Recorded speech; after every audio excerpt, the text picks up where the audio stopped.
জোহানকে সবাই লুজার ভাবত এবং বোলিং করত। কিন্তু এই দুনিয়ায় যখন রিলিক্স এলো, তখন মানুষদের সুপার পাওয়ার আসতে শুরু করলো। তবুও জোহান এতটাই শক্তিশালী হতে পারল না। কিন্তু তাকে আরেকবার সুযোগ দেয়া হলো, যাতে সে সময়ে পিছিয়ে গিয়ে সবচেয়ে শক্তিশালী হয়ে নিজের অপমানের বদলা নিতে পারে।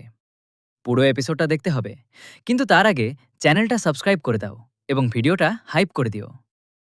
এপিসোডের শুরুতে আমরা একটা টপ দেখি, যেখানে অনেক মানুষ মরা পড়ে আছে, কিন্তু শুধু আমাদের প্রোটাগনিস্ট জুহানি বেঁচে আছে এবং তার সামনে একটা খুব বড় সাপের মতো ড্র্যাগন ছিল।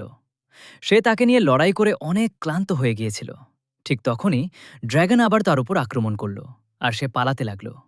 ড্র্যাগন যখন তাকে সিংড়াতে চলল, তখন সে ঝাঁপ মেরে তার উপরে উঠল আর তলোয়ার দিয়ে আঘাত করল। কিন্তু ড্র্যাগন তার দাঁতের সাহায্যে তাকে আটকায়। জুহান তার তলোয়ার দাঁতের উপর ঘষতে ঘষতে নিচে নেমে গেল।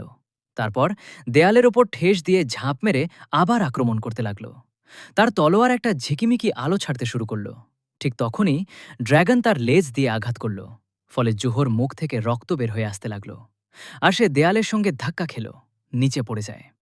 ও ড্র্যাগন ওকে খেতে আসছিল, কিন্তু ও বাঁচে যায় আর আবার সোয়ার্ডের পাওয়ার ইউজ করে তলোয়ার ওর মাথায় ঢুকিয়ে দেয়। ওর থেকে অনেক বেশি পাওয়ার বের হচ্ছিল, কিন্তু ঠিক সে সময় ওর তলোয়ার ভেঙে যায় আর ও ড্র্যাগন ওকে কামড়ে ধরে। জুহান তলোয়ার মারতে মারতে ওর চোখ ফোড়ার চেষ্টা করে, কিন্তু কিছু ফায়দা হয় না। ওকে উড়িয়ে দিয়া ড্র্যাগন খেয়ে ফেলতে শুরু করে। ওর অনেক রক্ত বের হয়ে গেছে, আর জুহানের অবস্থা খারাপ হয়ে গেছে। ও ড্র্যাগন ওকে জমিতে ফেলে মারতে থাকে আর চবাতে থাকে। জুহান চিৎকার করে, "আমি এইভাবে তোমার হাত ধরে মরব না!"